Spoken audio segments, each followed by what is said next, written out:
There was a forest, so deep that not a single ray of sunlight reached the ground. In this darkness, two innocent children were crying out of hunger. A tiny voice whispered, "Gretel, I'm scared. Why were we abandoned here?" This was Hansel. Their poor father and cruel stepmother had left them. Tears were in Hansel's eyes, but he immediately turned to Gretel and said, "Don't cry. I memorized the way." But when they looked for the breadcrumbs, not a single crumb was left. Small birds had picked them all up. Now they were alone in the jungle. Can you imagine? The path gone, night approaching, and the sounds of hungry beasts all around? The next day, when the intensity of hunger drove them to despair, they walked until they reached a place that wasn't a normal house, but a house made of chocolate.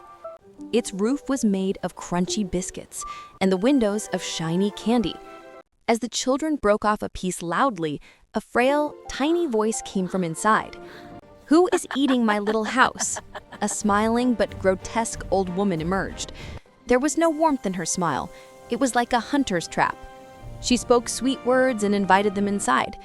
Hansel and Gretel were happy, but they didn't know they had fallen into the biggest trap in the world.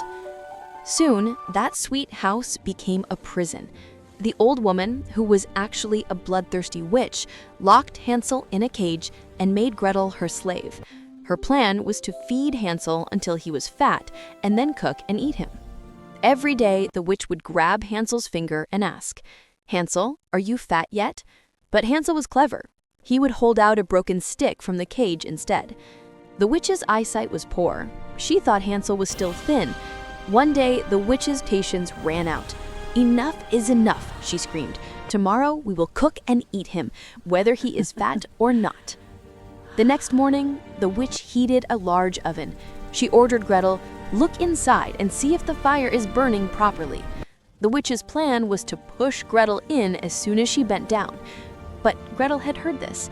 In that moment of terror, she gathered all her courage and asked, "I don't even know how to get inside. Will you show me?"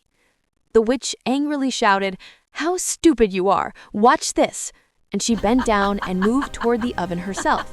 And that was the one moment. As soon as the witch leaned inside, Gretel immediately shoved her with all her might and slammed the door shut. The witch's scream echoed throughout the forest. Hansel was freed, and together they found all the golden jewels the witch had hidden and ran home. They reached home, gave all the wealth to their father, and they never had to go hungry again. You saw how two children, facing hunger and fear, defeated a dangerous witch with their wit and courage. My question is, what is the oven of fear in your life that you need just one small push to close? Are you ready to give that push today?